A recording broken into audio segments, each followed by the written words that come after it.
حضرت ابو سعید خدری رضی اللہ تعالیٰ عنہ سے روایت ہے کہ نبی کریم صلی اللہ علیہ وسلم نے ارشاد فرمایا، جب جنتی جنت میں اور دوزخی دوزخ میں داخل ہو چکے ہوں گے تو اللہ تعالیٰ ارشاد فرمائیں گے، جس کے دل میں رائی کے دانے کے برابر بھی ایمان ہو اسے بھی دوزخ سے نکال لو۔ چنانچہ ان لوگوں کو بھی نکال لیا جائے گا۔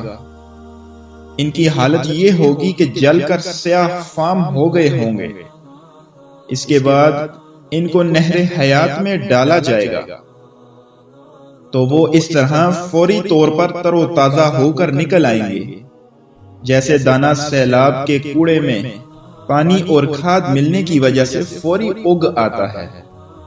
کبھی تم نے غور کیا ہے کہ وہ کیسا زرد بل کھایا ہوا نکلتا ہے؟